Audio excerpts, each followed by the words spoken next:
If you could make any kind of Star Wars movie, what would it be?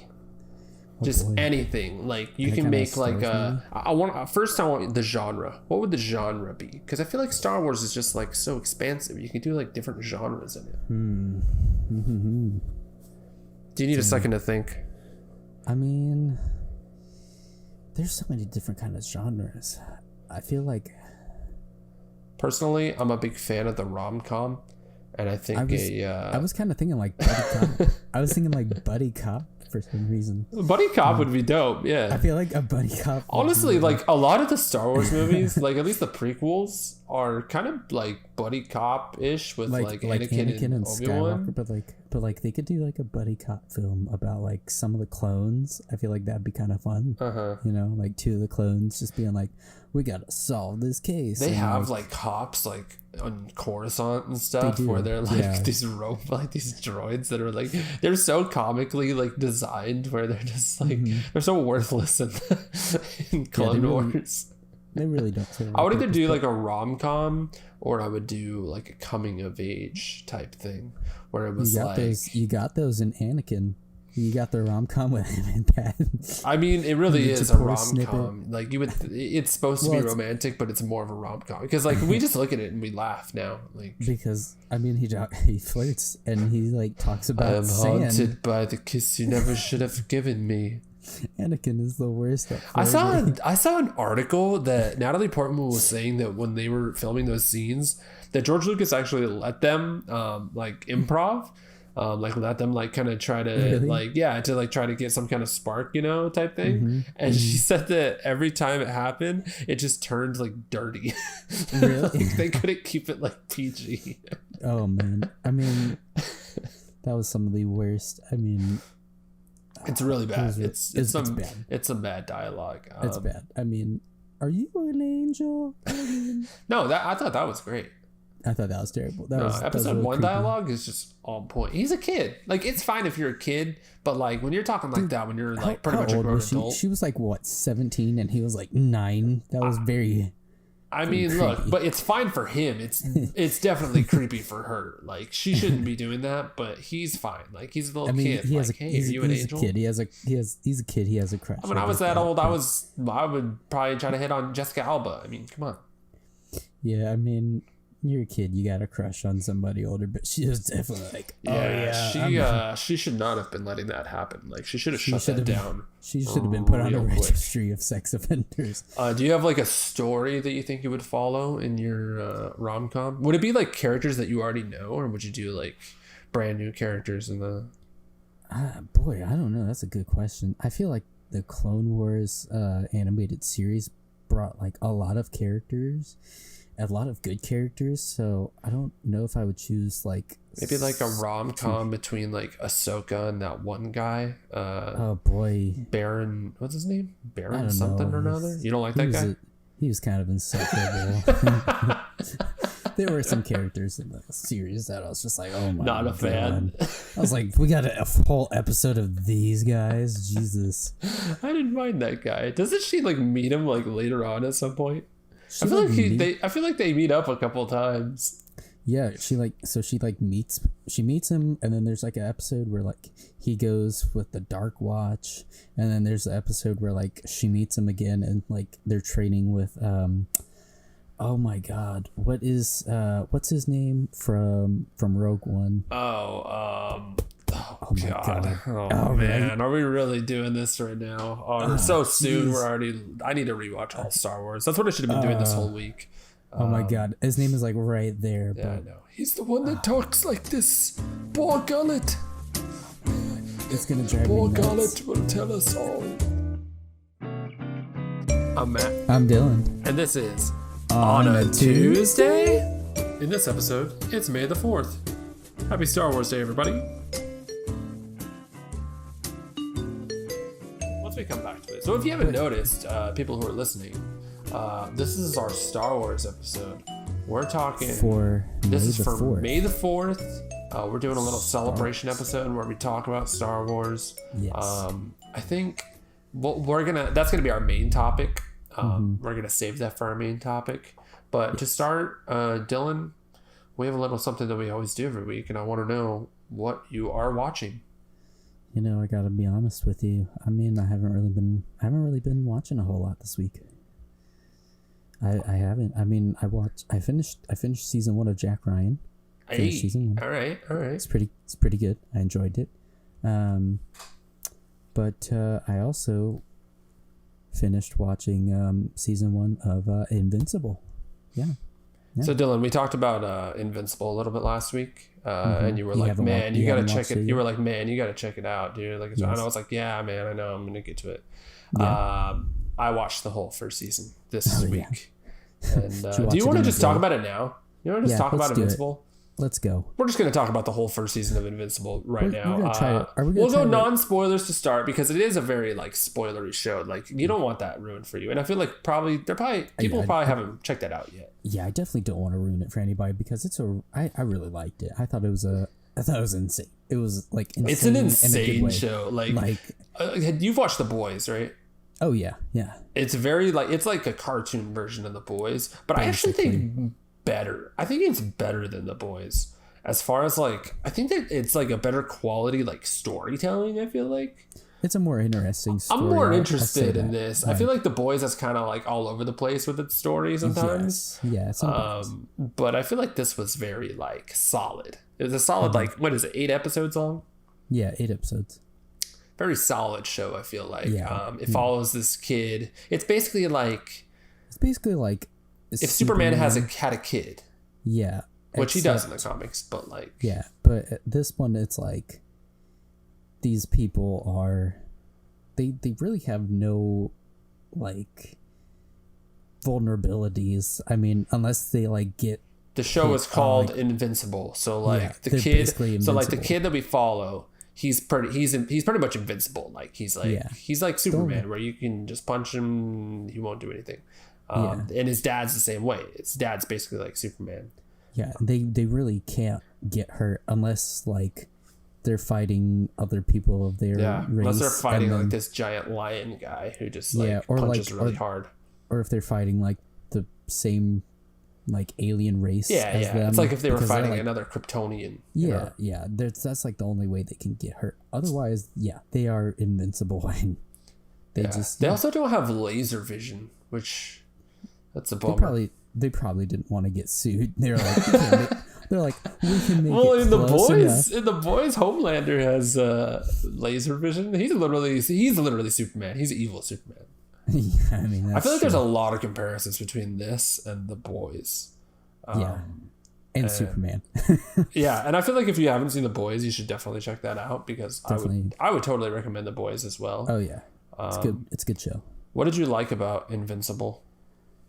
Well, I mean, like I said, the storyline was really, I feel, interesting, and like they did a good job of, I think, building up the suspense to it. Like the first episode, you're like, okay, cool. This is like, this is like a story about a kid who wants to be a superhero like his dad. Yeah, it feels like your basic like superhero story. I feel like, and then so like you're going through the episode, and then at the end, like the last 10 minutes, it changes. Like, instantly. Stuff escalates, and you're like, oh, it's this kind of show.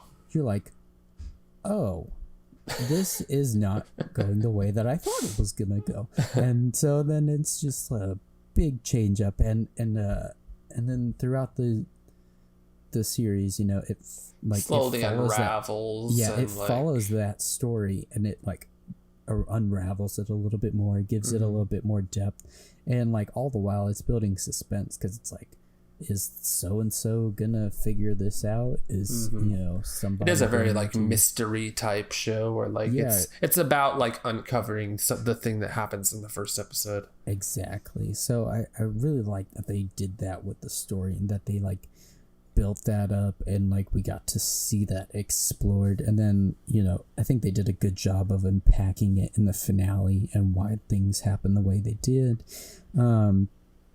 But yeah, I loved that. You have any favorite characters?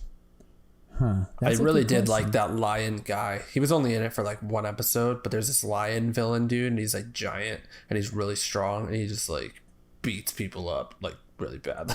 I'm really curious. I really hope so. We know that they announced like the day that the final episode dropped that they're getting a second and third season. Yeah. So I'm really curious to see. I really hope they explore it a little bit more. I think that they'll expand a lot more on like everything that they've already showed. Yeah, they definitely like. I think the ending to the final episode, they did like a little montage thing. Yeah, of and like everybody we've seen and where they're at now. Yeah, and so like they've teased some stuff that I think we're gonna see. So I'm really curious to see more from the lion dude, whose name I don't think they gave us, but I'm just gonna call him Lion. He's just like some random guy. Like he's in it for like not very long, but I was like, that guy's cool. I want to see more of him. He was a beast. Also, literally. like the stone guy, the guy that turns all into stone. Oh yeah, he had a cool story. I really liked him. He was interesting. I don't want to spoil literally anything about this show, so like I can't say too much, but I really liked what they did setting him up going forward. So I'm really curious to see what goes on. I liked Eve. That's her name, right? Eve, the pink Eve. girl. Yeah, she was really cool. She was like. Are you Team Amber or Team Eve? Look, I'm Team Eve. I agree. I liked her more. She seemed. I liked her way more. She seemed like way more interesting of a character, and she seemed like she had a level head on her shoulders. You know, Amber's kind of psycho. Amber's like the main character's like girlfriend. She seems real aggressive. Yeah, she's kind of like, I don't know. Like I don't think she appreciates the main character that much. I mean, to be fair, he could be kind of a jerk. He's not even a jerk. He's just late because he's a superhero. Yes, but you know, I don't know. Look, I get it, but like also like I get both sides. I got both sides of it, but like they're not very good together. He should get with Eve. They just did not feel very good together. I agree. I really liked his best friend. I forget what his name was. I don't know his name, but he's pretty cool. He's pretty irrelevant until like one episode where like they finally get to like hang out, because they don't really hang out much the whole season until like the first two episodes he was in it, and then it was like middle chunk he just wasn't in it because it explored more of him being a superhero, and then towards the end then it kind of brought him back in, and it kind of like humanized him after being like this, you know, powerful. Yeah. So, but I really liked his best friend. I thought he was pretty fun. Yeah, I thought he got better like after that one episode where they kind of explored him. That more. One episode. Yeah. Try not to. After what happened, what happens in that one episode? What happens is crazy. It's wild. This whole show. One thing about this show is, this show is like extremely gory. And there's just blood everywhere, and people like, that's one thing that I really like about this show is, again, like The Boys, it's just there's blood. And one thing that I really enjoy is that, I don't know if you watched the Harley Quinn cartoon on HBO Max. Still haven't, but it's kind of like the same thing, except like they do gore in there too, but like they do more swearing, I think. But I really like this trend that we're seeing with like more mature cartoon animated like superhero stuff, because it feels more accurate. Like it feels more like authentic. If you're fighting a giant lion, you're not just gonna be like, "Oh, gee willikers," you're gonna. I got a bump on my head. No, you're gonna be getting your face bashed in, and it's gonna show. You're probably gonna be dropping some F-bombs and other swear words too. You're not just gonna be like, "Oh boy, I got an ouchie on my arm." Yeah, you know? This isn't a spoiler, but like in this show, you see like people like just regular citizens like getting blown to pieces because two superheroes are fighting. Like you get to see the reality of what it would be like if there were superheroes. I mean, just imagine the like final battle in Man of Steel. Yeah. You get to see like what that would really be like. That is exactly what it would be like in real life. Dude, that scene on the subway. Oh my god, dude. Oh my god, it was ridiculous. Oh my god. People are gonna be like, what are they talking about? You gotta watch the show. If you've seen the show, you know. But if you haven't watched the show, I would totally recommend you watch the show. It's actually like a really easy watch. Only 8 episodes. Amazon Prime. Everybody has Amazon Prime, like 42-minute episodes. It's really it's a trip, okay? And whenever you watch it, you're gonna be like, yeah, that's exactly what it would be like in real life. It is a very cool show. Any other highlights that stuck out to you in it? Oh boy. I do think that like the end of the first episode is like a very like that's like the hook right there. Like, I think going like from that, you're like, oh, this is gonna be a really cool show about a guy finding who he is as a hero, and then at the end of that episode, you're like, I have no idea where this is going. It's done as like a post-credit scene, kind of. It really is. Like you have to make sure you stay. Like you can't just like click away at the end of the episode because there's like literally 20 minutes left. That's one thing that's interesting is that like at the end of every episode, they would do like they'd start to roll the credits, and then like they only get like a couple seconds into the credits, and then it would be like, hey, here's a little bit more of the episode, and then they'd show like, you know, it sometimes like there would be like just like maybe 5 minutes of a scene, but yeah, no, the first episode it like ended, and you're like, wow, that was pretty neat, and then it showed like 10 to 20 more minutes, and it was I almost clicked away. I think I did click away on one episode where like I didn't watch all the way through. And you're like, because the credits hit and I just clicked. But no, I don't think whatever it was, I don't think it was very valuable. But I did like afterwards, I was like, oh shoot, I bet that there was more that I missed. Yeah, no, it's definitely stick around. Let Amazon switch the episodes for you. Yeah, because Amazon they were pretty good about it. They're like at the end of the episode, they're like, all right, we're going to give you 4 seconds and you have to decide if you want to play the next. I've always loved that Amazon does it. Amazon doesn't give you a choice as to whether you get to like watch more episodes. It's like, oh no, you're watching the next one. It like literally, it's like the, like it, like the loading goes so quick. Netflix and Disney Plus, they all give you like, they give you like 15, 20 seconds. They're like, hey, we're going to play this next episode. Amazon's like, you got 3 seconds to decide right now if you want to keep going. And then if you don't decide... Oh, too slow. We're playing the next one. There have been times where I'm like, oh, I got to go. Like, I'm like, reach for the remote. Like, hey, I got to put on the next... And then like, I like go for Amazon. And it's just like already... I was like, oh, yeah, no. They decide for you. They decide for you. But definitely worth a watch. It is really... Anything good. You didn't like in it?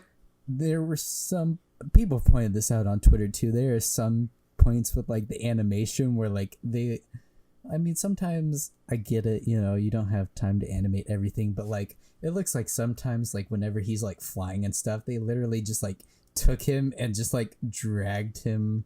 Really? Across. I feel like I didn't see any. I thought the animation was like, great in it. I mean, I thought it was too, but there are like times like you can't animate everything. Sometimes like animate like a normal anime, like they'll like animate you like running and like, you know, using your arms and all that, but like sometimes when he's flying he's just like in one position. He's just like in one position, and then you could like see he's just like very clearly. I literally never noticed it.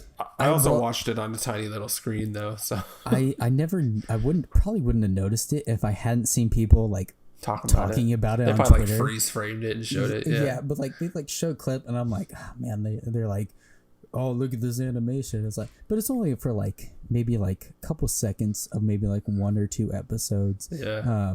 And they're just like, you know, dragging him across, and I'm like, yeah, okay, I get it, but also at the same time, it's a cartoon. Like, what are you supposed to do?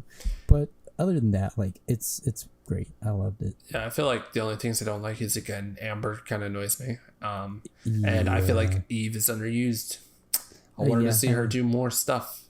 I agree. She's pretty powerful. Like, she could hold her own. She could like manipulate matter or something like that. Like, yeah, she can like manipulate the atomic level of things, basically of matter. Isn't she like Scarlet Witch at the end of WandaVision? Like, basically is, but more control and more stable with her power. Yeah, that's basically her. So yeah, I thought she was cool. I've never even heard of the comic until we saw like the trailers for this. Yes. It's kind of funny because like that means people know what happens. Like, yeah. Well, they could change some stuff up. I think they've changed up some stuff for the show. Did they? I mean, I think so. I don't know. It kind of makes me want to go watch. It kind of makes me want to go buy the comics and read them. Yeah, same. I'm curious though, but I feel like they probably had to have changed up like a few things, some stuff, you know, just to keep like the surprise, you know. Like, I mean, plot like twist. all animes are pretty much based off manga and stuff, and people know what happens in that beforehand. Exactly. But yeah, go check out Invincible if you haven't seen it on Amazon Definitely. Prime. Definitely. As far as other things I've been watching, real quick, I finished Bridgerton literally like 10 seconds ago. I don't know if you've watched that. A lot of people have watched it. I don't think I will, but yeah, it's a really good show. It's I mean, look, young people in love. What are you gonna do? Like, it's just entertaining. It's entertaining.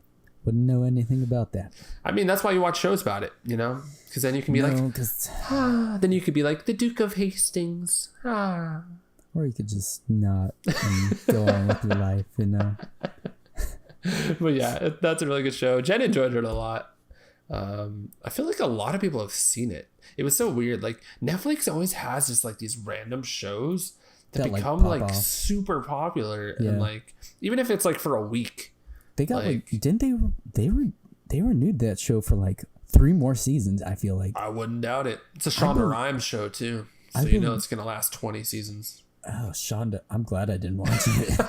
I don't think she's not the creator, but it's her like production company or something. Still have a bad taste from Grey's Anatomy. But hey, whatever, you know. Yeah, so I finished that.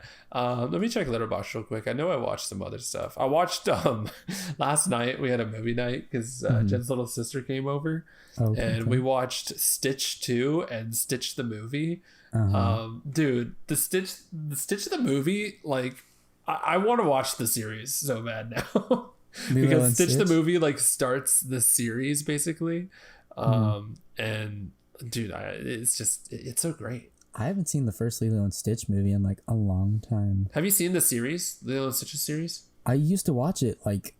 I feel like we talked about this. Yeah, we did that episode with reboots. Oh yeah. Yeah. Yeah, but yeah, I used to watch the series like, you know, back in 3rd and 4th grade whenever it was actually like airing, you know. And it was good stuff. I liked what they did with it. But yeah, those movies were actually really good for sequels to. They still stand up. They actually do. Like, you always, those Disney sequels are very hit or miss. Like, whenever they're back in the day, they used to just release them like VHS. Like Mulan. Do you remember Mulan 2? Did you ever watch Mulan? Dude, there's like Mulan 2. There's like 12 Cinderellas. There's also Tarzan 2 and all that. And I never really enjoyed the sequels as much as I did. They always like did like straight to VHS. But the TV series, like they did a animated series for Tarzan, animated series for Aladdin, animated series for Hercules, all that stuff, and they all stood up. Those were all really good. I enjoyed those. Yeah, I think they're all good. I kind of want to do a rewatch of the Lilo and Stitch series now. You know what? Maybe we'll do it together. I might. Dylan, do you want to hop into our main topic? It's a big one.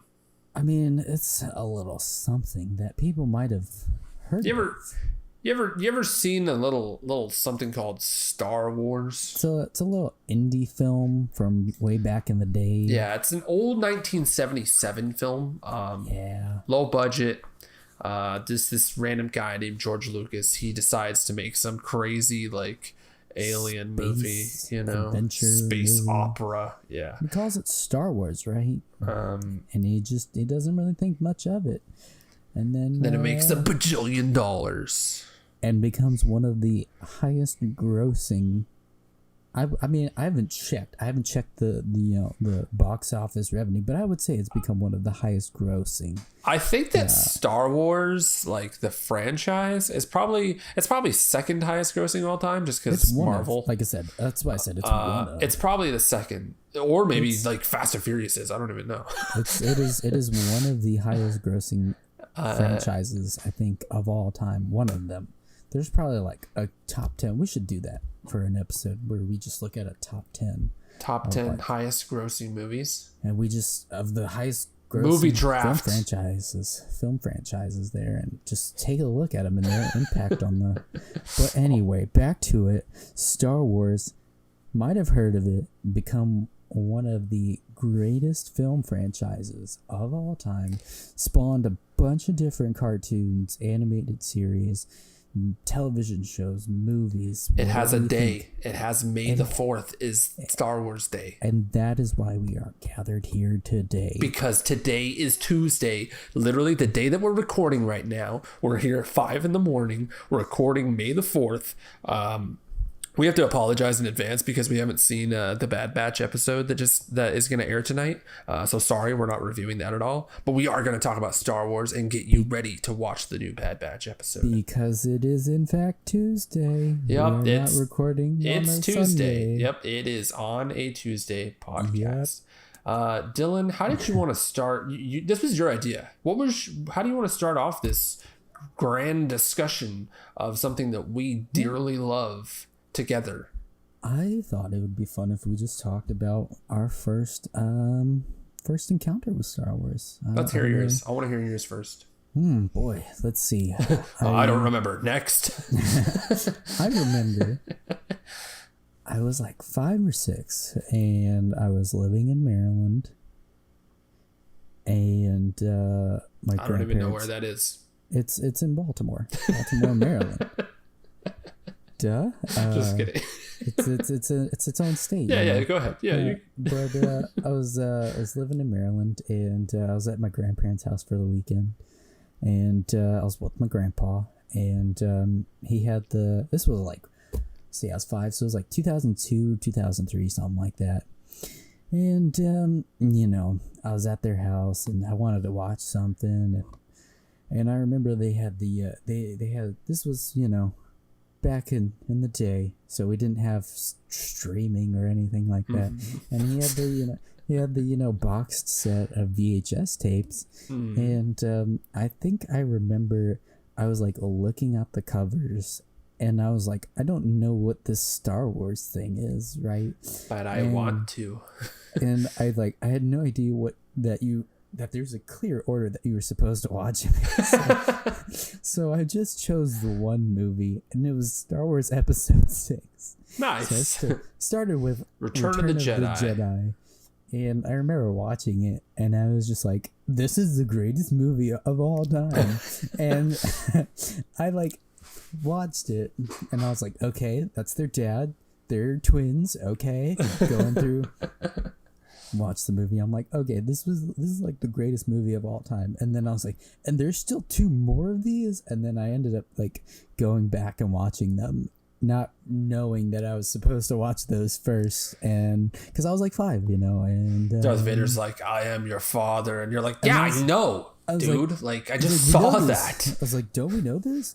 Doesn't he know? I was like, they know their brother and sister, right? They shouldn't be doing. Why are they that, kissing? Right? Oh Jesus!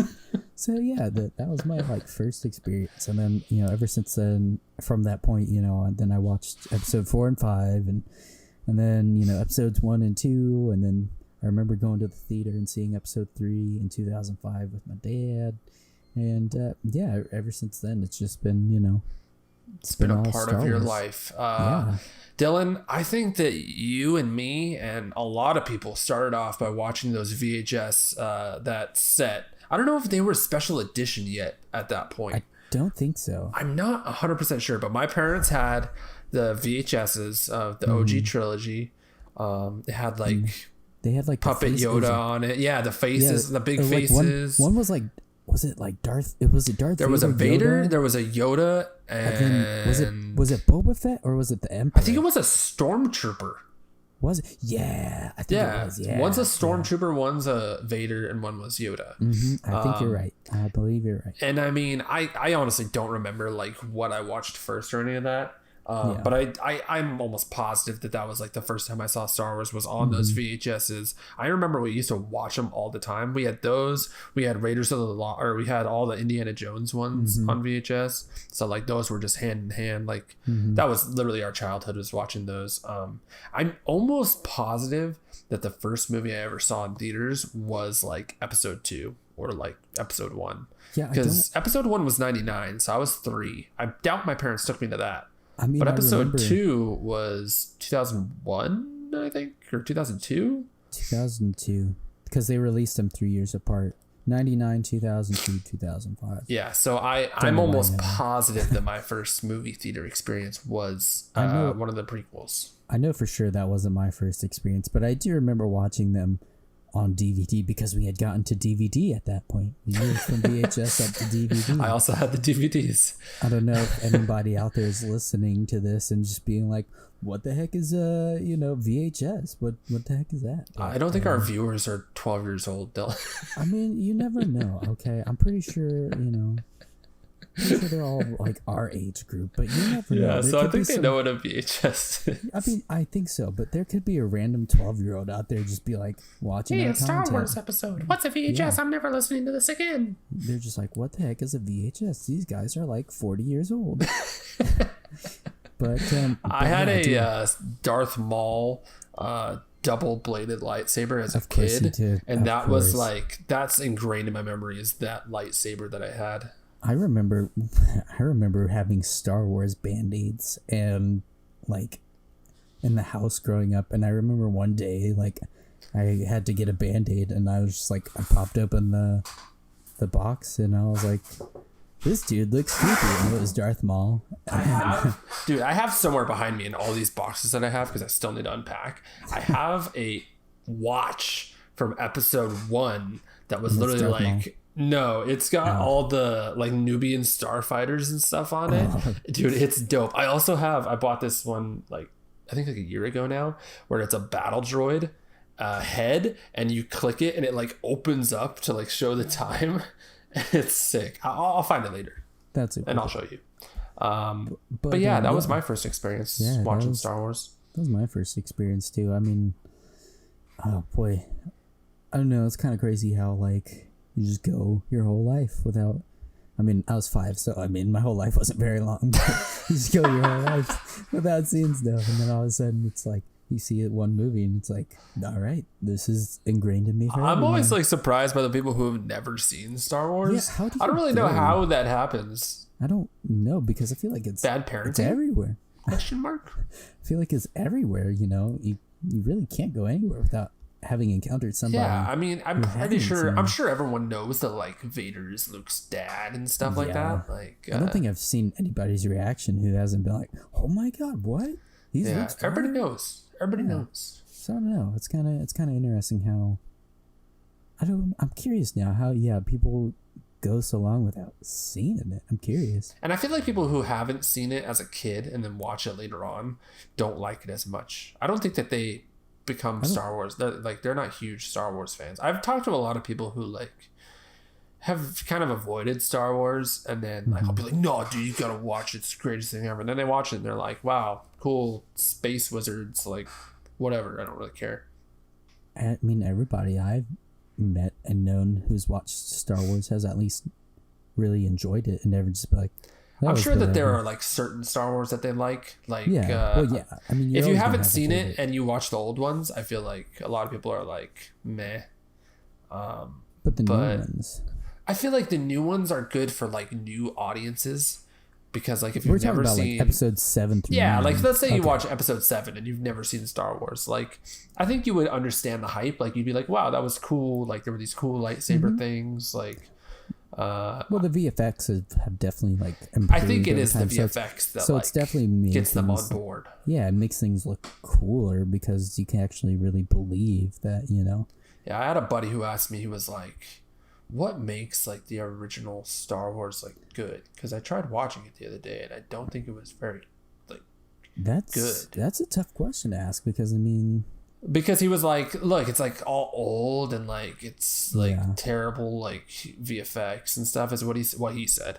And he was like, what? I don't agree. He was like, I get like people looking back and thinking it was good back then, but like why do people think it's still good now? I think it still holds up, honestly. I mean for what they were able to do in like the 70s to like what, mid 80s, 83 I think was when Return of the Jedi. I think a lot of it holds up better than some stuff now. Like some CG now just looks fake. It looks terrible. Like you can see it and just be like, it's just so obviously unnatural. And the way that like Star Wars used like practical effects and stuff, I feel like that looks a lot more real than some of the stuff that they do now. they definitely did a good job at balancing the practical effects with what they chose to do, like, you know, like the lightsabers and all that.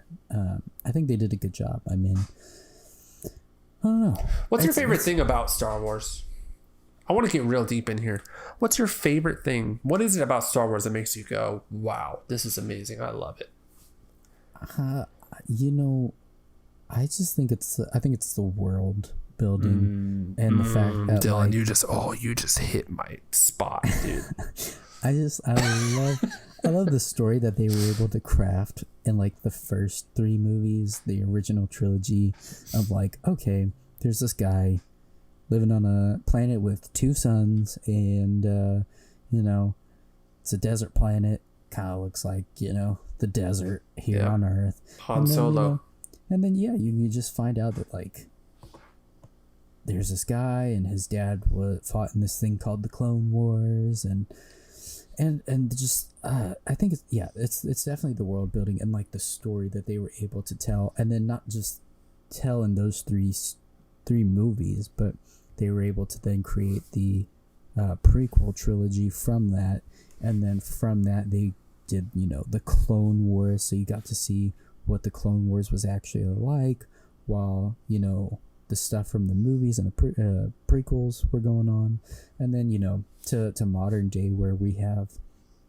you know, the sequel trilogy, which not a lot of people like, but still the world building is really cool. And then, you know, Mandalorian, pretty sure everybody loves the Mandalorian. I don't think I've met a single person who's just like, meh, the Mandalorian's whatever. I mean, like, you know, it's the world building and creating all these cool characters, and I'm pretty sure everybody has at least one character that they just like absolutely love from Star Wars. Yeah, I think for me, it's definitely the world. Like, I'm a big, like, I love having a good, like, I love whenever the story sits in this big, like, landscape of possible stuff. Like, it has like like the world that you're in has a history, and like Star Wars is like the quintessential like example of that, of like, you watch a movie and like it's this futuristic world that's like dirty and stuff, that has like stains on the wall, and it's just so obviously like lived in, and like there's all these random aliens where it's like, oh yeah, that guy probably has his own story alone. And I think that's definitely like the biggest draw for me with Star Wars, is like the scope of it, and just like the storytelling abilities like within this big giant universe. I agree. You talked about characters. Do you have some favorite characters? Oh boy, I want your top 3s. Go. Top 3. Oh now. Man, that was unexpected. Give me a number 3. Go. I'll give you a number 3 after. This is in no particular order, but Kanan Jarrus. So some people might not know who that is. You want to explain that to them? So Star Wars did a little show called Star Wars Rebels. Took place in between episode 3 and episode 4. Yep. Of the movies. And no. Focus. Yep. Episode 3. No. Episode 3 and episode 4. The episode. Yep. Yeah. Yep. And sorry. Focus on this little group of rebels, and this boy named Ezra Bridger became he found out he was force sensitive, you know, and he trained to be a Jedi with a former Padawan from the Clone Wars named Kanan Jarrus, who's now all grown up, and he's a cool dude who goes around and super wise, and You know, I didn't like Kanan whenever I first started watching Rebels. I feel like Kanan before he gets his eyes cut out is kind of lame, to be honest. I don't really like him that much. But after he gets his eyes gouged, he's pretty cool. He's kind of a stickler for like trying to keep. He's like trying to keep like the old Jedi Order, it feels like, alive, and then like he gets his eyes gouged out, and then he kind of has to adapt to that, you know. And then from that he becomes like cooler. He just becomes like this wise blind Jedi guy. Number 3, oh god, dude, I don't even know. I'm doing it in no particular order. All right, I'll go in no particular order. I'm gonna go with my boy Chewbacca. Oh, the Wookiee. Chewbacca. You ever notice that Lando calls him Chewbacca? No, but that just could be the way he pronounces things. Hey, Chewbacca.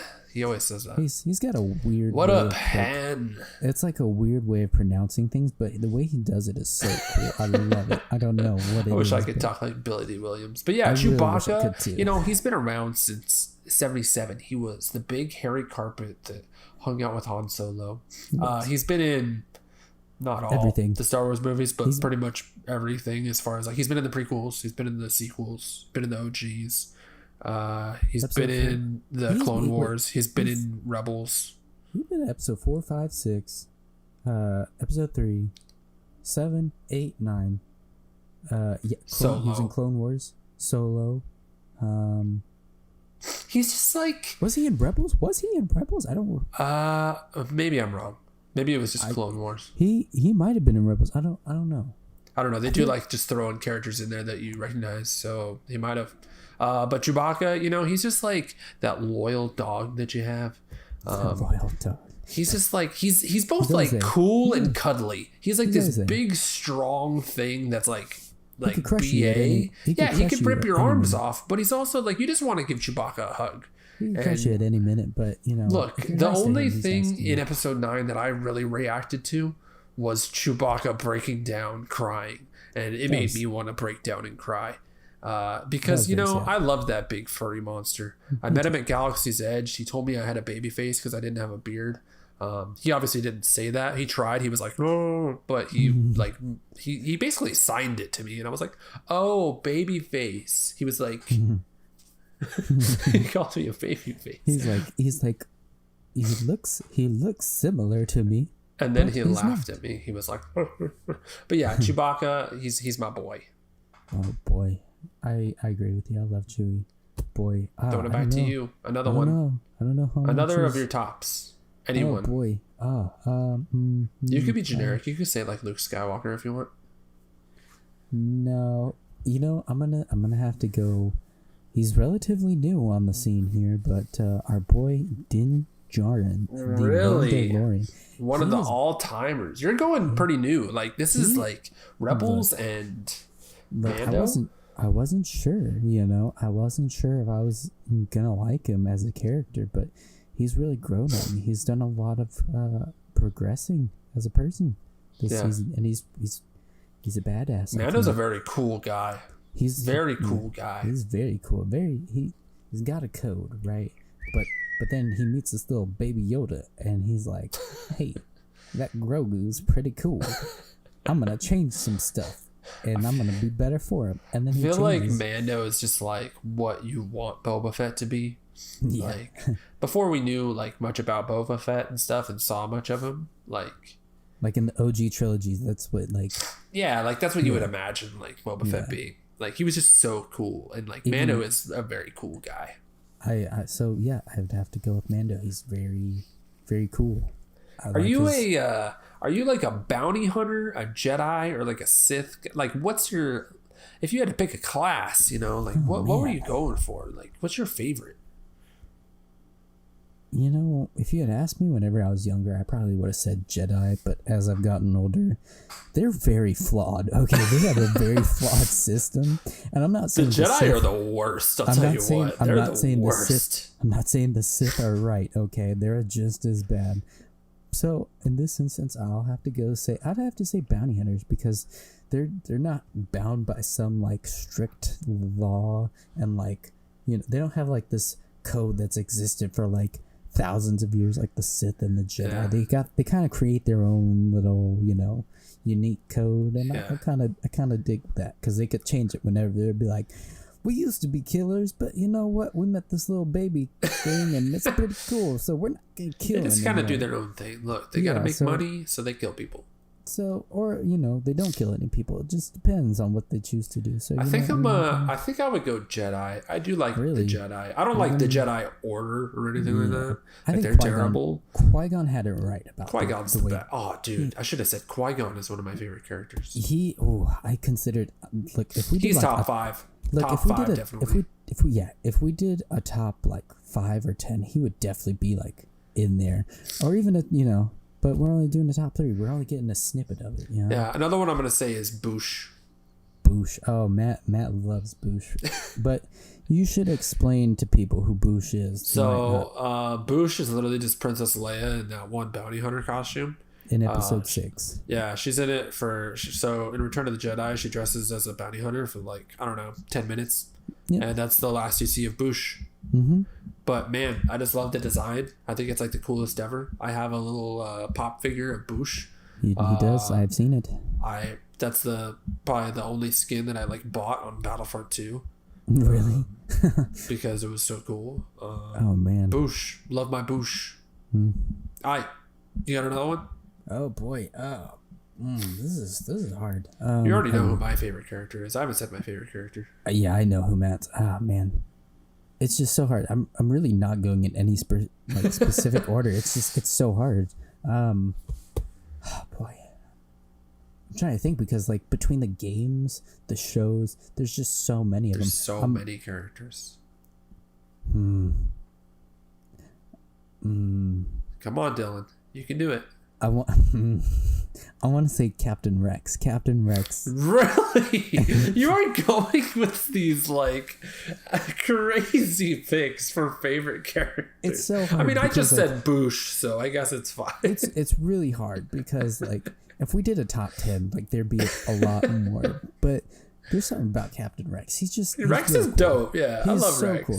I love the double blaster thing and he just like he sticks with you no matter what. Like if you think some shady business is going down, he's like, okay, I got your back. No matter what, let's do this. Yeah, I mean, look, I like Rex too.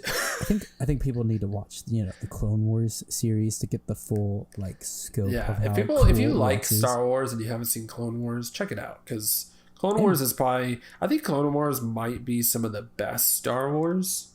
I think Clone Wars and Rebels. I think they offer. I think Rebels is the best Star Wars. It offers a lot of good content, and like Rebels is probably my favorite Star Wars thing.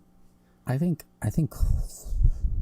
Rebels is better than Clone Wars. I don't want to say anything because I don't want to contradict myself because I love Clone Wars, Rebels, and Mandalorian like so much. Like Mando's cool, but I think it's too fresh on me. And also like really Mando's too cool for me. I'm too much of a nerd to like Mando.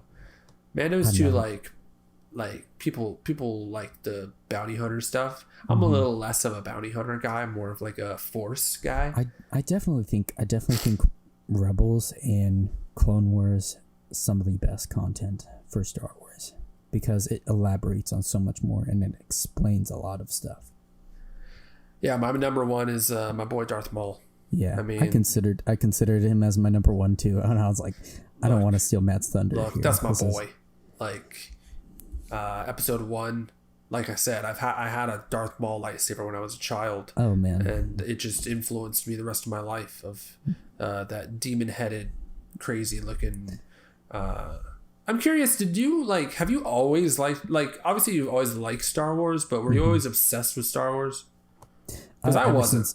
Ever since I watched it, yes. I mean, I was never I was never obsessed with it. Obviously, when I was a kid, I like got all the toys and stuff just because like that's what kids do. Well, yeah. But I didn't get I didn't get obsessed with it until I watched Clone Wars. It's not like I was 7 years old busting open like an encyclopedia of like Jedi lore and everything. That didn't happen until I got older. But like, I always loved it. I always loved the movies and all that. And then as I got older, like that's when you start investing in like I have in my little bookshelf back there, I have it's like they made these books and it's like the Jedi Order, the Code of the Sith, the Bounty Hunter, and it's like those books. Yeah, like Imperial Handbook. Yeah. I got like 4 out of 5 of those books, and they're pretty cool. I like to read. Another thing Star Wars has a lot of books, and it's a lot of lore. My favorite book of all time is a Star Wars book.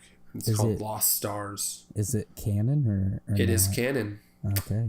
Star Wars has this thing called canon where like everything in all the mediums, like books and video games and stuff, they all like tie together and they all Yeah. But then there's also some old stuff that doesn't count as canon. Yeah, because for those of you who don't know, when Star Wars got really popular, they started to make some other books and stuff that focused on like Luke Skywalker's son Ben Kenobi, right? Or yeah, Ben Kenobi, it wasn't like I don't know if it was like centered on him, but like he was definitely a character. I honestly haven't read any of those, so I don't know much about him. I know that they like clone Luke. I know that it focused on like Leia and Han's son Jason Solo turned to the dark side, and then it was like Ben Skywalker was like trying to turn him to the light, and then Luke also had a wife who was like a Jedi too. So there's like all that kind of stuff, books about that, and that I know nothing canon. About. Yeah. Well, I mean, you wouldn't because they're not canon. They don't exist. They never really happened. That's what Disney basically said. Hey, check out Lost Stars if you're ever gonna read a Star Wars book. It's literally like Romeo and Juliet in Star Wars universe. Like one goes to the Empire, one goes to the Rebellion, and they're in love. Oh, I know the heartbreak. Dylan, do you want to go through our Star Wars rankings? Are you ready for that? I don't know if I'm ready for that, but we can try. Do you want to talk fights? Do you want to talk your top favorite fights of all time? Oh boy, I don't know. Are you ready for that? I'm down to go fights. I think I'm just gonna rattle them off real quick. How do we do this? I'm just gonna rattle them off.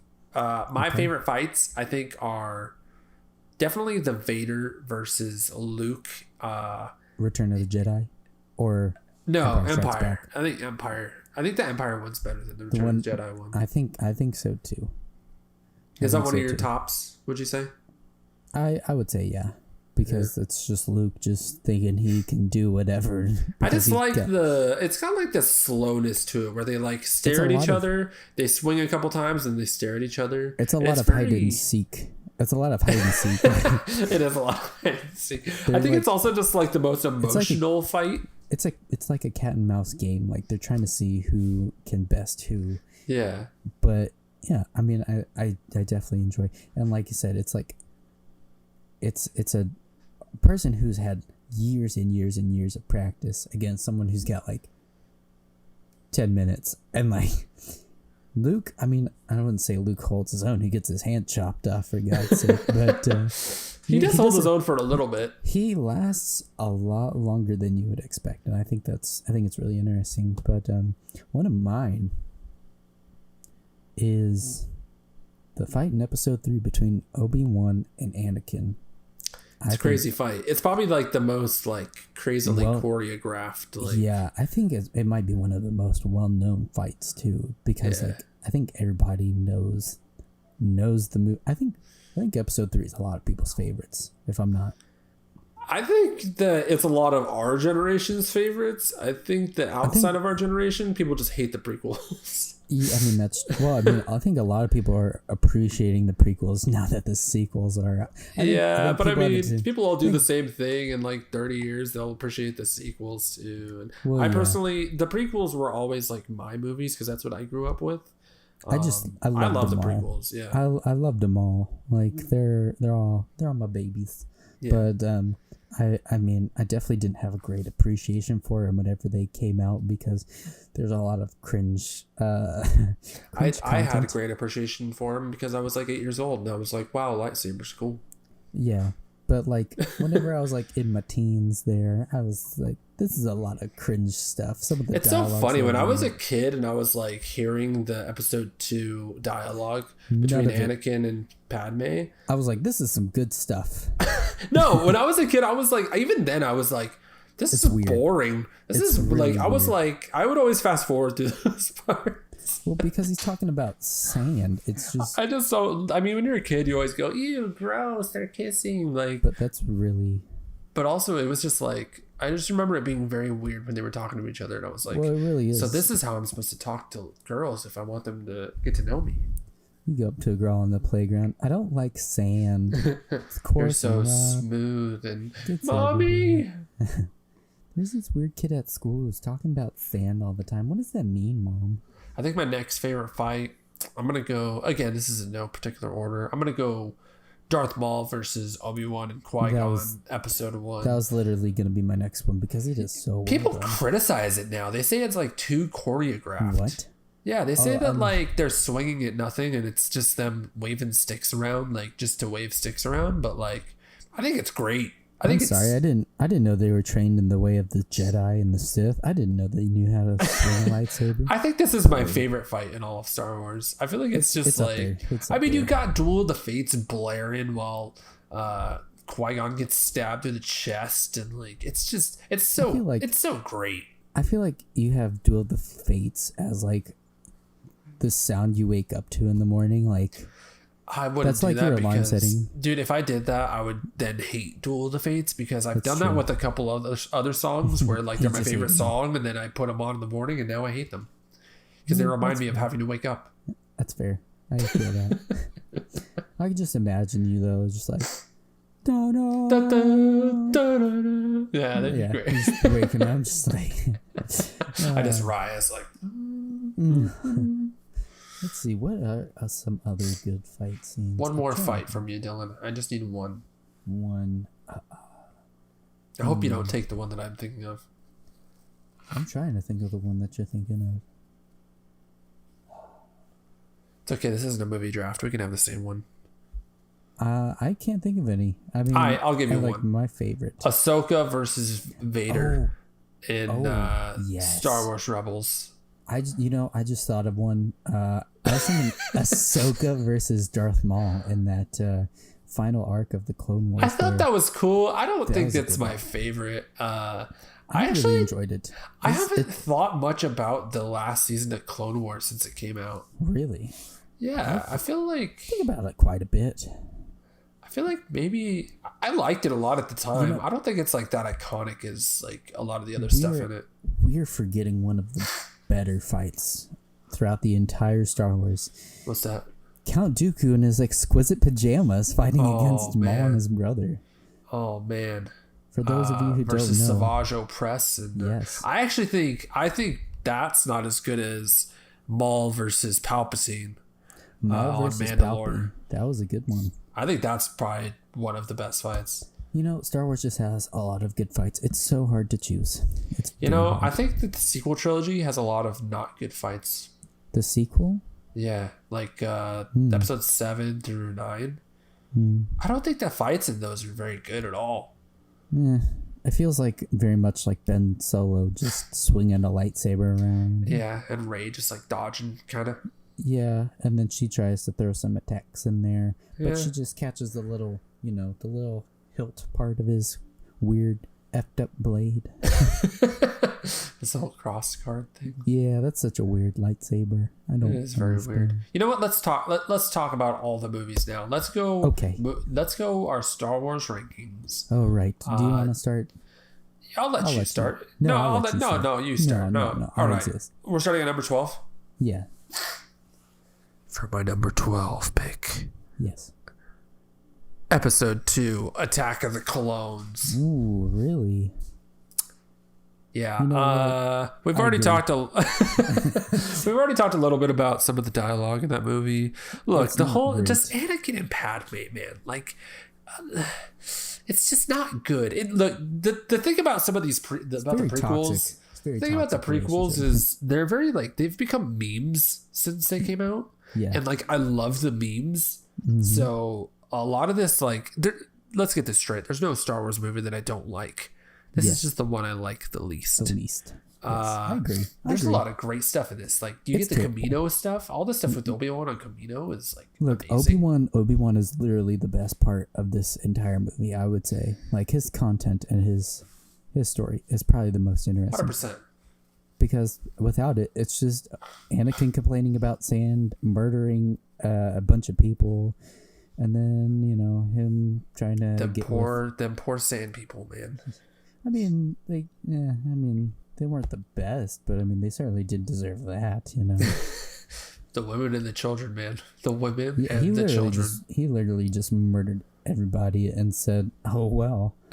He's just like, they were there, they were a part of it. But we also get some iconic stuff like Dexter. Oh I saw somebody the other day say that he should they should give him his own Disney Plus show and treat him like Guy Fieri going around the galaxy. I saw that, yeah. And I thought about it and I was like, you know what? I'm for it. That's the great thing about Star Wars is you could just like take anything and then just like run with it and make it something weird. Yes. But obviously they'll never do that because branding, but that'd be amazing and everybody would probably watch fantastic. You know what? Just have Guy Fieri become Jack Dexter for the show. Like have him like mocap. He just gets cast, Yeah, and just like just have him do his usual thing, and then they just CGI everything that he eats. I think it would be freaking great. I would pay to see it. All right, so you have the same number 12 as me. So should I go again? You go. Sure. Oh, okay. You go. Number 11. For my number 11, I only watched it once, and upon a lot of thinking about it, there's a lot of things that I have issues with, a lot of things that they could have done better. I'm going to say episode 9. Episode 9 at number 11. Yeah. Wow. Yeah, people did not like this movie. You know, whenever I first watched it, I was like, wow, it had a lot of fan service. Oh, excuse me. And it was pretty cool to see, like, you know, like the ghost from Star Wars Rebels show up in like the final, you know, but you had to really pay attention to find it. But had a lot of fan service, but there's a lot of stuff where it's just like, oh my god, why'd they have to bring Palpy back into it, man? I'm so tired of Palpatine. Look, the story for The Rise of Skywalker is just plain bad, kind of boring, kind of like, oh no, what happened to my camera? Oh, hey, your camera's gone. I'm just gonna keep talking. Okay. Can you still hear me? Yeah, I still hear you. We're fine. What happens if I'll let you mess with your camera, and I'll just keep talking. What happens if I unplug this there and then just give it the old plug it back in. I feel like Rise of Skywalker just has like the story is so like basic. Like really, you're gonna bring Palpatine back, and that's gonna be your big bad. Like I feel like Last Jedi like set it up for like letting Kylo really just like have his moment, and then it just gets overshadowed by like Palpatine and like this whole it was so disappointing as far as just like a conclusion to the entire Skywalker saga. It's not my favorite. It's not my number 11 though. It's not my number 11. It's my number 11. My number 11 is Star Wars: The Clone Wars movie. Really? I like this. I think it's fun. It's got a lot going on. I'm not like against it because of snips or any of that. Like I'm fine with her calling him Sky Guy and stuff like that. I think it's just like it's basic. Like it's like a basic episode of Clone Wars, and that's why. Like I have it rated as 3 out of 5 stars on Letterboxd. Like I like it. I just think. I mean, look, it's not one of the big ones that I love. You know. Yeah. You know, as you talk, I keep thinking, and I keep rearranging my list, and yeah, it's my number 10. Okay. I was thinking about it, and you're right. It's basically just a Clone Wars episode. It's a long Clone Wars episode. It's 3 Clone Wars episodes basically, because it's like an hour and a half. They basically stuck like 3 Clone Wars episodes together and called it a day. Yeah, I think it's just a long, like decent Clone Wars episode, because there are like amazing Clone Wars episodes, and I don't think this is one of them. It's not. It's well, I mean, this is what started the whole Clone Wars TV show in the first place. So. But yeah, that's my number 10. Right? Yeah. Okay. Okay. Then I'm gonna go ahead and do my number 10. Yeah. My number 10 is Star Wars episode The Force Awakens. Really. This movie's fine.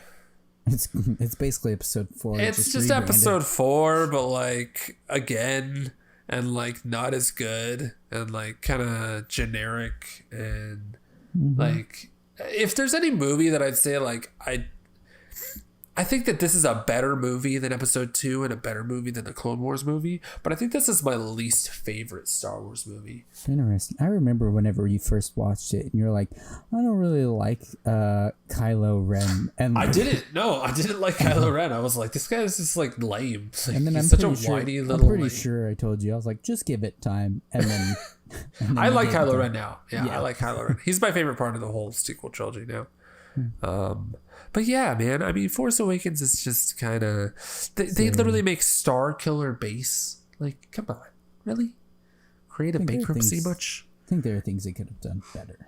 I mean, the thing is, like, if they change this movie, then like all the sequel trilogy changes. So like, it's hard to say like, man, I wish I could have seen something else, because I do like the story of I like the sequel trilogy overall. Like, I wouldn't have gotten like Rey and Kylo Ren and stuff. Like, I like those characters. But I think I think they definitely should have changed some stuff around. I think what they should have done was just chosen one director to helm the entire trilogy there, and like give him control. They kind of tried to do that with JJ. Well, they did, and then they were like, no, Ryan Johnson, and then. I have a hot take. I don't think J.J. Abrams is a very good director. I'll say it. You heard it here first. I don't think. I think he's made one movie that I like really like, and that's Super 8, which is just like this movie about a monster. It's like E.T. but with a giant monster. I've never seen Lost, so I guess people really like Lost. But never seen it. Actually, I've seen 2 episodes, but I don't think J.J. Abrams made very many good things. He made 2 Star Trek movies that were good. I mean. All right. Do you like J.J. Abrams? Because I don't like him. I'm going to fight him. Somebody bring me J.J. Abrams. Somebody go tweet at J.J. Abrams. Hey, Matt Zavala doesn't like you. And he'll probably be like, I don't know who that is, so I don't really care. Like, anyways, moving on. Go ahead. What's your next? So my 9th overall pick, The Last Jedi. Where do you stand on the last? There's a lot of people who hate The Last Jedi. Look, a lot of people hate it, and I can see why they would hate it. It's like I've been different on it, It's like there's some cool stuff, there's some stuff I like, there's some stuff I'm like, okay, why'd you gotta have Ben Solo be shirtless there? That's kind of weird, but what are you talking about? That's the best part of the movie. It's Ben Swallow. Yeah, Ben Swallow. But I mean, like I said, I'm indifferent on it. I don't know. I think that The Last Jedi is a really good movie with some really bad parts. The whole Canto Bight scene was just... Canto Bight is just Bight. Yeah, see, I couldn't even remember what the city was called. Yeah, because it's just so forgettable, and like, it's scene, a big part of the movie, though. Like, it's a big chunk. Yeah, that scene with, what's her name? Admiral Holdo? Admiral Holdo? Holdo? Yeah, where she like takes the ship, spins it around, and then goes... Bro, light speed right. That was one of the coolest moments in all of Star Wars. When dude, I was sitting in the theater, right, and the whole theater just went, ooh, like, because everyone was in a maze. Yeah, everybody was in a maze. Silent, whatever. I remember that, but I do remember watching that movie. We saw it at Alamo Draft House. Me, my mom, and my dad, and a girl tripped on her way to the seat. She like went to the bathroom and then she like tripped as she was coming back. Ate crap right in front of us. I just wanted to share that. I feel bad for her, but shout out to that girl if you're watching. Sorry that you tripped at Alamo Draft House flat on your face.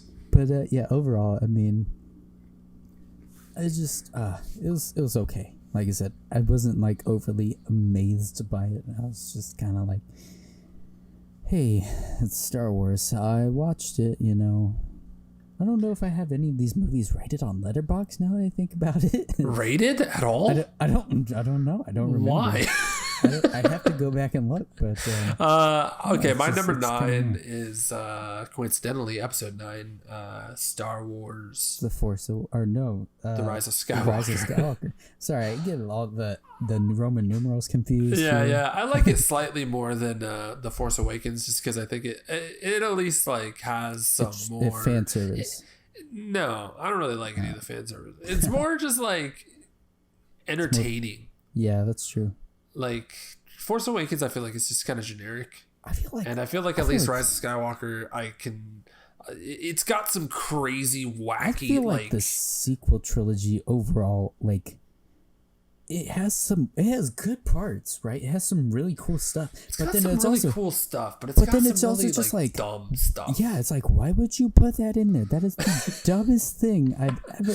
Why? You know, it's like, a lot of it is just like, why would you do that? Yeah, I mean, I don't know. I don't know why they made the decisions they made, but you know. Well, yeah, we've already talked about episode 9, so I mean, it's whatever. Yes. All right, what you got next? Number 8. Number 8. Number 8, I got Solo. Hey, I have Solo too. As your number 8? Yeah. I like Solo. Solo's cool. Solo's fun. I just wish that they were like more parts expanded upon, you know? Like, I really wanted to know more about like Enfys Nest and like that band of rebels. You did notice the Enfys Nest was the chick in Winter Soldier, right? All right. I have eyes. I kept meaning to mention that in our Winter Soldier recaps, and I just kept forgetting. I just kept forgetting. Yeah, that's Enfys Nest. She's crushing it. She's like what, 21 or something? I have no idea, and I have no idea who that actress is, but I wish her well. I'm gonna say that she's like 21, and she's already been in Star Wars and Marvel. Yeah, I mean, like, that's kind of that's a big move to pull for someone who's like relatively new. Like the fact that you could do that's impressive. But yeah, Solo's got like literally probably the best Chewbacca stuff like in all the movies. Like you get to see Han and Chewie meet. A lot of people hate this movie though. I mean, a lot of people don't like Solo. I think it's good, man. It's good. Like give it a second watch. The box office, and I was like, I thought it was good. Like it wasn't overly amazing, but it was still fun, you know? Yeah. I saw this in theaters. I remember I saw it by myself. Okay, let's normalize going to the theater by yourself. Okay, for anybody listening. And then I remember I showed up at your place. I was like, have you seen Solo? I was like, it's pretty cool. There's a cameo that I think you would really enjoy. Yeah. And then I went with you. This has my boy in it. My boy Darth Maul. I went with you and Jen, but I got my seat too late, and I sat like a row behind you. And I do remember that. I sat a row behind you and Jen. And I remember the moment that Darth Maul came on, you like turned around. It wasn't even like, he didn't even pop up in the hologram yet. It was literally, I heard his voice and I saw the metal legs and I turned around and looked at you. Yeah, and I looked at you and I was like... So yeah, it was good stuff. It was like a lot of fun stuff. Sam Witwer doing his small voice from Rebels and Clone Wars. Good stuff. Okay, so that was both our number 8. Do I go now? Do you go? You go. Do I talk first? You talk first. Number 7. You're number 7. My number 7. I actually just moved this around. I used to have this at number 8, but you know. Let me guess. Rogue One. Wrong. Dang. Okay. I got episode 3 at number 7. I am not like a lot of people my generation. Right, my generation loves episode 3. I think it's just because it has a lot of fighting in it, and it's like it's all the coolness of the prequels. I think it's because I'm not like a cool guy. I'm a nerd guy. I like the Forcey stuff. I think it's because it's blending the stuff that people know from like the original trilogy, where like you start getting the Empire stuff. It's starting to blend that with the prequel stuff, so it's like it's starting to mesh together. People start to care a little more. I think that's why people like it. I mean, it's definitely one of my favorites. I have it a little bit higher up, but 7. Okay, we can talk about it a little bit more whenever, because I know it's one of your favorites. So we'll wait a little bit. What's your number 7? Force Awakens. Episode 7 is number 7. Hey, look at that. Look how that works out. You know, I agree with what you said, where like they didn't really do a whole lot that was special with it. Mine was just the fact that we hadn't got a Star Wars movie in 10 years, and like that theater experience was pretty special. I mean, even though people like came out of being like, that was dumb, you know, that was not that great, you know. I feel like people came out like, I feel like when that movie came out, people were like, Star Wars is back, baby. Yeah. And I felt sad because I was like, I didn't really like it that much. And I was really excited for it. I thought it was, like I said, I thought it was a good movie. You know, it wasn't bad. I liked the characters that they introduced. Poe Dameron, he was really... Love Poe Dameron. He's so cool. But then again, I Poe love Dameron's Oscar. great. Oscar Isaac's great. Yeah, we love Oscar Isaac here. So I mean, I thought that's why. But yeah. All the characters in these sequel trilogies are great. I just don't really like what they did with a lot of them. Again, they could have done a lot better. But after not having any like big Star Wars movies for like 10 years, going and seeing it, it was special. It was fun. Yeah. Yeah. All right. You want my number 6? Yes. My number 6, speaking of the sequel trilogy. Episode 8. Yeah. The Last Jedi. Last Jedi is my number 6. I really like The Last Jedi again. Like I think Last Jedi's like, I think it's a great movie. I think it has some of the best Star Wars stuff, but it also has like some really just boring like stuff there. It's like Canto Bight is just like ridiculous. Why is that? Why it just doesn't feel Star Wars. But like all the stuff with like Luke and like his story of like being like this failed Jedi, and like it's all just like so perfect. Relatable. I feel like it's just so like perfect of like this guy who like everybody had him on a pedestal. Yeah, everybody had him on a pedestal and thought he was like the greatest thing ever. And like you get to see like him be like old and man. Yeah, like he didn't live up to the legend. And people don't always live up to the legend. That's true. I hate how he dies. He gets tired. I remember being in the theater being like, wait, did he just die? I mean, sometimes it'd be like that. Sometimes you just get so tired that you die. That you die. Yeah. I mean, it happens to old people a lot. So that was kind of lame for me, but overall, dude, I mean, it has a cool fight scene. It's got really like, this is the movie that made me like Kylo and Rey. Like before I was like, Kylo's lame, Rey's cool. You ship them? No, I just like them like as characters. I don't really care if they end up together. This is where everybody was like, "Oh yeah, they're gonna be together." I didn't care whether they were or not. I was like, if they do, sure. If they don't, sure. I was just like, this is some interesting stuff. I just thought it like made like that whole connecting those two like really helped. With the force connection there. Yeah, connecting them in this movie, I feel like really helped me care more about the two of them because they did like understand each other's like struggles and stuff. Yeah, and I feel like it made me better understand them as characters, and it was interesting. But yeah, we can move on. Number 6. You're number 6. We're gonna go with Phantom Menace here. I know this is probably your number 1. I think this is your number 1. I used to look. This used to be my second to last movie, but I think you have worn me down over time, and I've gotten a better. Dang, it's gone from second to last to number 6 because of me, Dylan. Because of me, not just you. It's because also the Clone Wars. I feel like the Clone Wars series like. It made the prequels a lot better because you got a better understanding of them, But you can't. I actually think that the Clone Wars and Episode 1 have the least to do with each other. I think the Clone Wars is more connected to like episode 2 and 3. Yes, but it's the stuff that like is discussed in Episode 1 and like the Separatists like starting to take over the like. No, Separatist isn't in Episode 1. It's the Trade Federation, bro. Whatever. It's the Trade Federation starts to, Episode 1 feels like its own movie. Like it really it's not really as connected. Like it's not very connected to any of the other Star Wars movies, other than obviously it's young Anakin and Obi-Wan and stuff like that. The Trade Federation, they made it so where like, they tried to put a lock on the planet. Like, hey, agree to our terms or else we're not letting you go.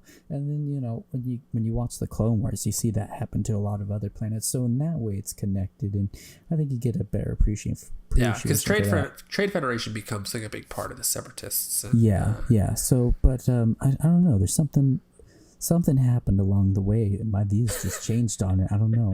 I enjoy it a lot more now. Okay, I'll save my thoughts on Episode 1 for a little bit later. Number 1. I know that's going to be your number 1.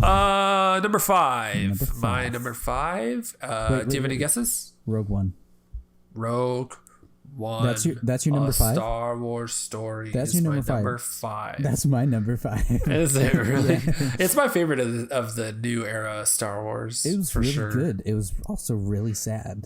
I remember watching it in theaters, and as it got close to the end, I was like, okay, now they're all gonna, well, like, it was before everybody started to die off. I was like, okay, they're gonna do this, and then they're gonna escape. And then slowly, they each start dying off, and you're like, this isn't gonna go the way Dude, you I think the last half hour of Rogue One is the best Star Wars story we've had.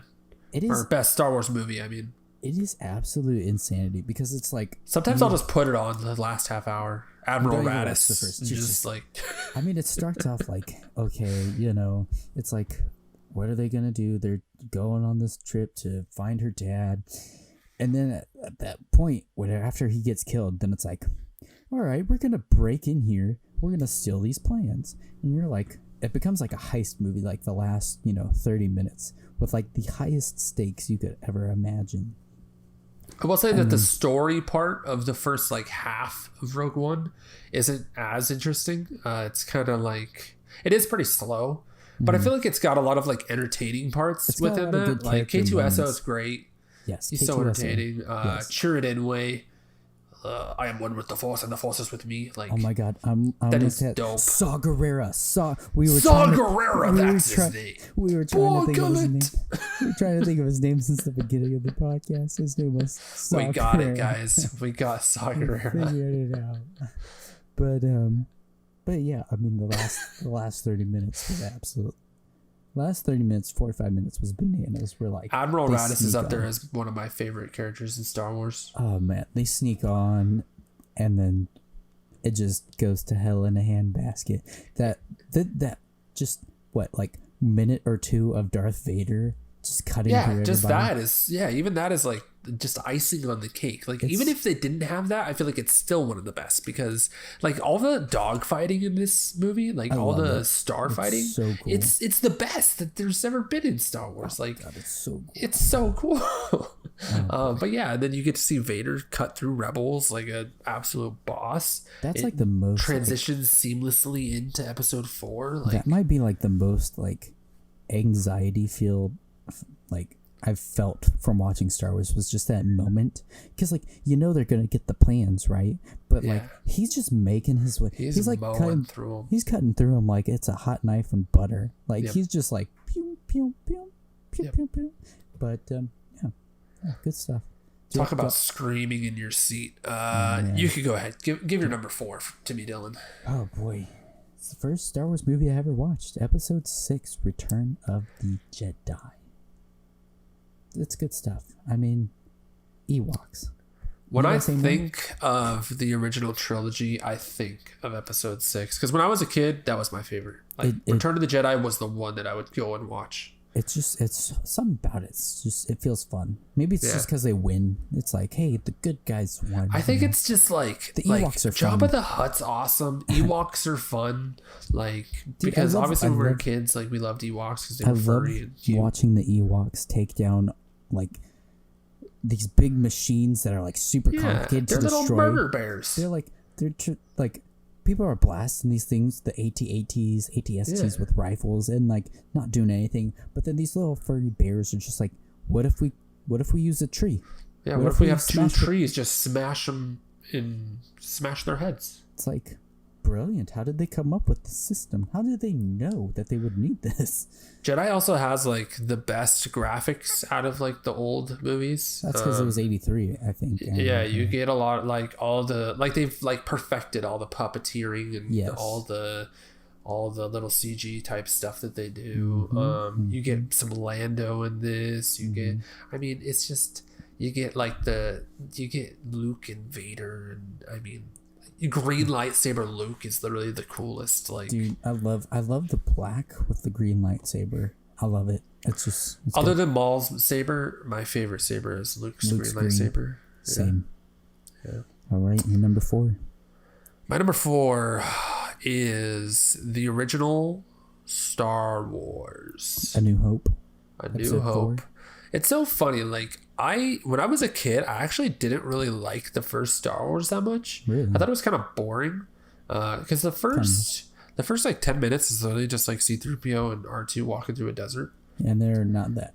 I mean, you know. I mean, they're entertaining, but like, but like since then, I mean, this is like the one that you think of when you think of OG Star Wars. I feel like it's just like it's got the Death Star run, like it's got like old Ben Kenobi. It's got all Tatooine stuff, like all the stuff that people have reused in Tatooine over and over throughout the years. Like it's all in this movie right here.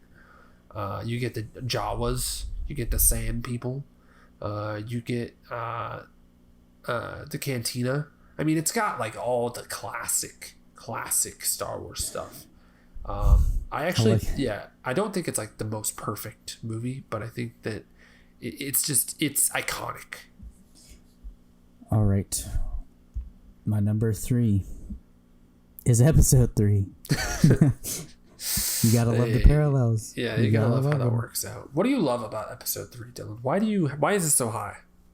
I mean, like I said, I mentioned it earlier. I just love the fact that it's whenever we start to see everything come together. Like, you know, it's the end of the Clone Wars and it's starting to go towards the Empire. So we're seeing episode 4 and episode 3, you know. Episode 3 is merging into episode 4, and we're starting to see the Empire form, the Emperor come to power, how Anakin becomes Darth Vader, you know, all that kind of stuff. Like we see how the characters from the original trilogy end up like in that position, you know. Leia being adopted by Bail Organa, and then Luke really got the short end of the staff on that one. I mean, he got sent to a desert planet, and then that sucks. Yeah. Leia became royalty.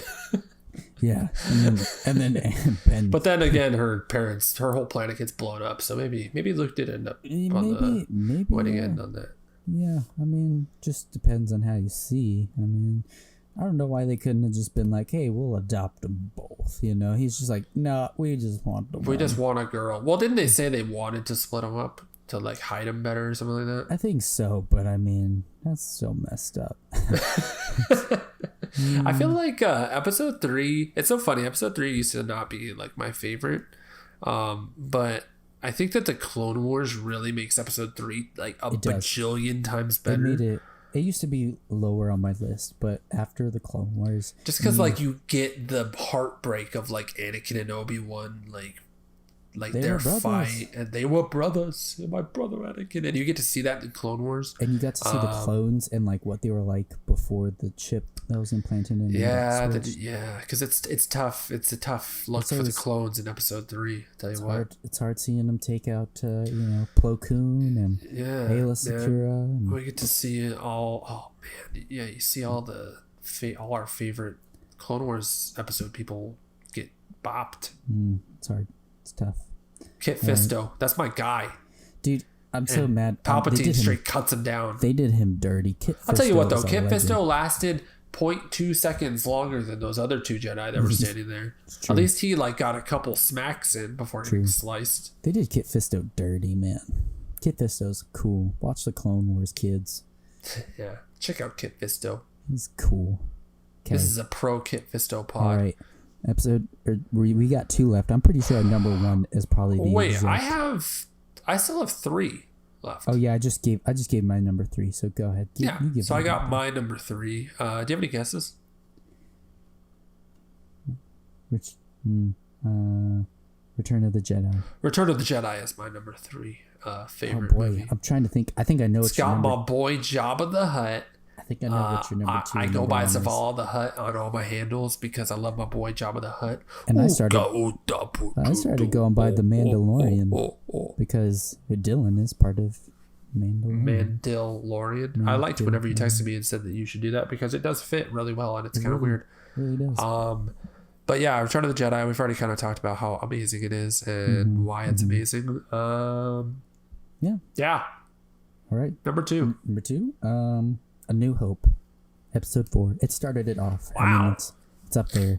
It's really high on yours. That's higher than I thought you would say. It is slow, I will grant you that, but it started it all, and I have that nostalgia right in the heart, the little heart muscle thing. Right. I think every time I rewatch episode 4, I like it more.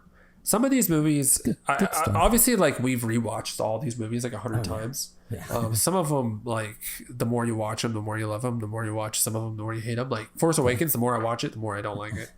The more you watch like Rise of Skywalker, the more you probably don't like it. But Solo, the more you watch it, every time I watch Attack of the Clones, I'm just like, oh my god.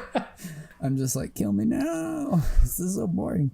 It's because I cringe at his dialogue. It's just like, I don't know what motivated him to be like, say you don't like sand. That's really gonna. But also, like now, it's just so entertaining too. Because it's so like, memey. Yes. Yeah, it's just a meme. It's a giant meme movie. But anyways, episode 4. Episode 4 started it off. It's up there. I love it. You're number 2 now. My number 2. Wait. Phantom Menace. I have 2 left here. I got the Phantom Menace and I got Empire Strikes Back. Look, is Empire Strikes Back your number 1? I know we're kind of skipping. Listen to me. If Phantom Menace is your number 2, then we have the same number 1. Listen to me, Dylan. Empire Strikes Back is the best Star Wars movie. Hands down. It is the best Star Wars movie. You can't beat it. I thought episode they bad 1. On the outside, man. Episode 1 is my favorite Star Wars movie. Episode 1 is your favorite? It's your number 1? So I'm going number 2, Empire Strikes Back. I can't believe you've done this. What have you done? What have I done? We were brothers, Matthew. Yeah, episode. We used to agree on this. Let's talk Empire, man. Empire. We used to agree on this. What's the best Star Wars movie, Dylan? It's Empire. It's Empire. Why is it not your number 1? Because I have another love. You were my brother. Can we talk about Empire for a little bit? Sure. I mean, wait, have you said your number 2? My number 2 was The New Hope, bro. My number 1 was Empire Strikes Back. Yeah, let's talk about Empire Strikes Back. We were on the same page. Let's talk about Empire Strikes Back. What's wrong with you? My number 2, Empire Strikes Back. You get Hoth, the whole Hoth opening. It's like half-hour long opening. I thought they smelled bad on the outside. And it's just so awesome. Like the whole start is just so great. Where it's like this whole like ice planet fight. Like it starts off with a great fight, and then it You're really upset about it. I'm really mad because I thought we were on the same page. That Empire was the best Star Wars movie. I agree. I know that you love Episode 1, but the fact that it's your number 1. I part of me likes to say that Episode 1's my favorite one just because it upsets people. Like people don't like that I say that. It's good. Okay, Episode 1. My mind has definitely been changed on it, but to have it as your number 1, man. It's my favorite Star Wars movie. We're talking about Empire Strikes Back right now, okay? It's hard whenever you've betrayed me like this. Empire Strikes Back, you get to meet Yoda. Yoda, the first time you see the boy, the old man Yoda, before like Clone Wars makes him into like this guy who just really messed up, man. Yeah. Yoda messed up in the Clone Wars, I'll tell you what. Like he overlooked the whole Sith rising to power thing. But yeah, Yoda being wise. There's a lot of good stuff in here about betrayal, which I feel like I understand a little bit more of right now in this moment that we're talking. But yeah, we learned that Darth Vader is Luke's father because he betrayed Obi-Wan.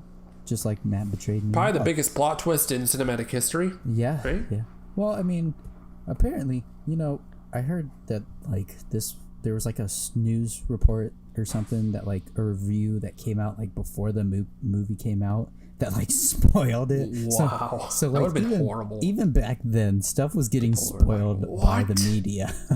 Yeah, but I feel like less people would know. Like, yes, it's not like now where you log on to Twitter and it's just there. Yeah, no, like, definitely you would have not. had to actually go and pick up a newspaper. Exactly, but still, like it's funny that even back then stuff was still getting spoiled by. There were trolls back then. But yeah, I would say that is one of the greatest plot twists in movie history. Is just the reveal that you get the intro of Lando Calrissian, one of the coolest people on the planet. I try to be like Lando every single day. Every day. We get the Han and Leia romance. Oh, I think Empire Strikes Back is one of those few movies where it's like a perfect movie. Like there's nothing I would change about Empire Strikes Back. It's where the sequel is better than the first one. Yeah. It's like one of those, yeah. It's just perfect. Like there's nothing wrong with it. Exactly. And I don't understand why it's not your number one, but hey, we digress. Do you want to talk about my number one? Not really. Not really. My number one is The Phantom Menace, Episode 1, the one that everyone hates. Listen, Dylan. Pod racing. Now this Darth is Maul. podcasting. Oh yeah, I forgot that's what we're gonna name this episode, huh? You could do it in like little brackets at the end there. Right after episode 7, the Star Wars May the 4th celebration. Now this is podcasting. I'll do that. But do you not like pod racing? Pod racing is amazing, dude. Did you know pod racing is like half an hour of this movie? It really is. I know. It's great. Like half of this movie is just pod racing. Ben Quadraneros, okay? Dude. How great of an announcer was he, man? Yeah. You get Sebulba. Sebulba's a great villain. Watto. You get Watto. What are you waving your around the house like some kind of Jedi? There you go. That does a really good Watto impression. It's crazy. Only money. Jar Jar. How can we forget Jar Jar? Dude, you're telling me you don't like Jar Jar Binks? Come on. He's just clumsy, okay? He's a clumsy guy, okay? Leave him alone. Leave Jar Jar alone, people. I feel bad for Ahmad Best for getting all that hate. Yeah, I think he's fine now. Yeah, I hope so. I mean, Star Wars fandom really is toxic. It's kind of the worst. It's kind of the worst. I feel like out of all the fans, like Marvel, DC. Have you seen some of the Marvel fans, though? I mean, look. Star Wars is way worse than Marvel fans, bro. Yes, I would say that, yeah, because, I mean, that's because Star Wars has been around far longer. I feel like the longer you're, like... I think it's because it's like... franchise has been around, the more toxic it's... Yeah, because it's everybody's, like, childhood, and if you mess something up, it's like you're destroying someone's childhood. Which is a dumb thing to have. Just go in and enjoy stuff. Jesus. But yeah, my most recent rewatch of episode 1, I actually liked it a little less. Oh, whoa. It has a lot. Yeah, like I said, it's my favorite. But it has a lot of that politics stuff in the middle, and it gets real slow in the middle. Like I said, it moved up for me just because last year I rewatched all of Clone Wars, for the final season there, and then once I did, then I kind of like thought back to episode 1 and.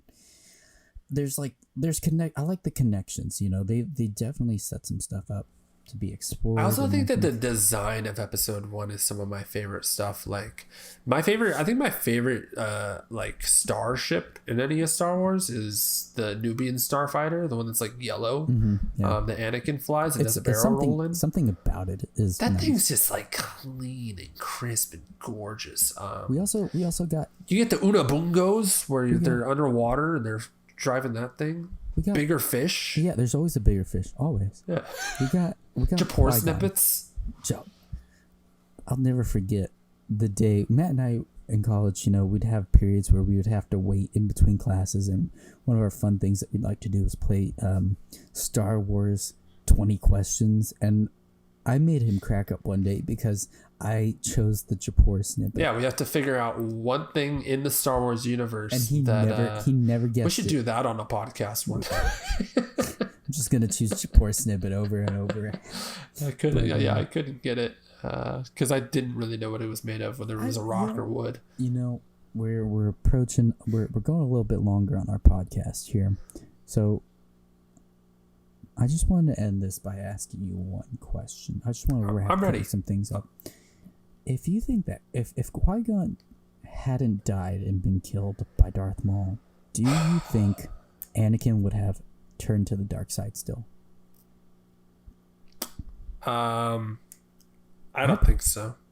Same. I don't think he would have, because Qui-Gon had a different understanding of the Jedi. And I think it's tough because, like, Qui-Gon, I think it's...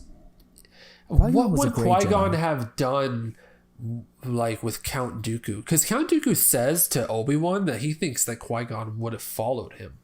Do you think Qui-Gon would have followed Dooku? Okay, wait, hold on. Because he might have, because Dooku and Qui-Gon had kind of similar yeah, I know. views. I always forget. Okay, so Dooku, Qui-Gon was Dooku's student, right? Yes. Okay, yeah. I see. I don't know. I don't think he would have, because I think that Qui-Gon was a little more. Qui-Gon was a great Jedi, so he's like along the same lines as Ahsoka, and even if they like agreed with maybe a few of the things that like Dooku was saying, and a few of he basically walked his own path. Yeah, I mean, it was like, he's kind of the thing where like he doesn't agree with the Jedi Council, but he agrees with like that the Jedi, like he agrees in like the light side and the Jedi and what they're supposed to be, but he doesn't agree with the way they're doing it. He was doing that in episode 1, and he like straight up told him, and especially whenever they're like, you can't train this child, and then he's like, I am gonna train this child, so what are you gonna do? What you say? And they literally didn't have any response. They were like, okay, he's gonna train this child, like. So yeah, I have the same thing. I don't think, and like I said, he had a different perspective of the Force and all that, so I definitely don't think. I think that if he had not died, that Anakin would not have turned to the dark side, because he probably would have been like, you know what, Anakin, we're gonna figure. They probably would have figured out Force healing in episode 3 if you know. Well, you know what, Dylan? I'm glad that Qui-Gon dies in episode 1 and Anakin turns to the dark side, because we got Star Wars. We got all this content. This beautiful story that we just went all the way through in our rankings and got to talk about on a podcast. Took a little bit, but we got Dude, we could have, I mean, look, let's be honest. We could keep talking about this, but we're hitting about hour 40 something. We should probably wrap it up. Yes. Real quick. Are you excited for Bad Batch? Positively. Because it's on tonight. We'll probably watch it tonight. We'll probably be doing weekly recaps next week and the week after that until it's over. That's fair. But Dylan, it was nice talking Star Wars with you. It was happy May the fantastic. 4th. Happy May the 4th. May the 4th be with you. Any plans for May the 4th? No. Just watch Star Wars. Just watch Star Wars. Yeah, we'll watch Star Wars. All right. I'm Matt. I'm Dylan. And this has been On a Tuesday. We'll see you next Tuesday. Go follow us on social media on Instagram and Twitter and all that stuff. Yes. And follow us on our personal accounts if you want to. Doesn't matter. And do we have... are we on iTunes now? We are in the process. I'm working through it, okay? All right. We're almost on iTunes. It looks like our profile is up, but it's saying 0 episodes, and I'm not sure if like it's going to start posting them whenever I sure hope so. But keep an eye out for that if you're an Apple person. You can start watching on iTunes pretty soon. But yeah, thank you guys. We'll see you next week. Yep. Bye. Bye.